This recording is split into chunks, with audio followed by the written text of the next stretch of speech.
কি হয়েছে দিদি ভাই বলো। জানো কাল আমাদের স্কুল ছুটি দিয়েছে। ও কেন দিয়েছে? কি বেশ বললো, মহালয়ার ছুটি। মহালয়াটা কি দাদু? আমাকে বলো না গো। ওই দিন দুর্গা ঠাকুরের চক্ষুদান করা হয়।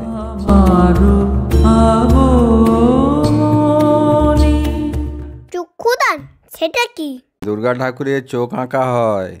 দুর্গা ঠাকুরের চোখ আঁকা হয়? ওর এক সপ্তাহ পরেই দুর্গা পুজো। এক সপ্তাহ পরেই দুর্গা পূজা? হে কি মজা। এক সপ্তাহ পরেই দুর্গা পূজা। এই তাড়াতাড়ি খেয়ে নে, ঘুমিয়ে পড়বো সবাই। ভোরবেলা উঠতে হবে, মহালয়া শুনবো। চলো দিদি ভাই, এবার সবাই খেয়ে দিয়ে শুয়ে পড়ি। চলো, ভোরবেলায় উঠতে হবে, উঠে মহালয়া শুনতে হবে তো।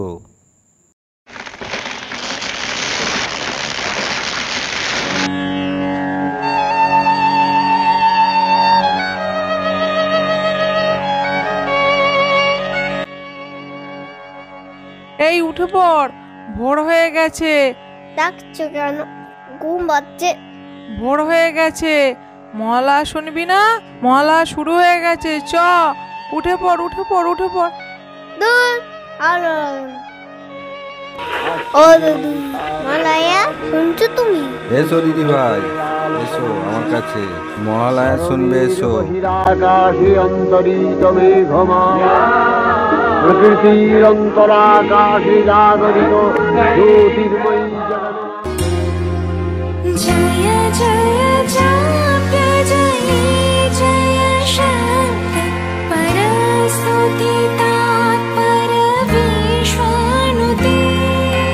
জয় জয় হে মহিষাসুরমর্দিনী রম্যকपर्दिनी शैलसुते। जय जय जाप्य जय शान्ति परस्तुति तात्पर विश्वानुते। जय जय हे महिषासुरमर्दिनी रम्यकपर्दिनी। ও দাদু, তুমি দুর্গা ঠাকুরের গল্প বলবে গো? শোনো দিদি ভাই, পুরাকালে স্বর্গরাজ্য আর অসুর রাজ্য বলে দুটো আলাদা রাজ্য ছিল। স্বর্গরাজ্যে দেবদেবীরা থাকতেন আর অসুর রাজ্যে অসুররা থাকতো।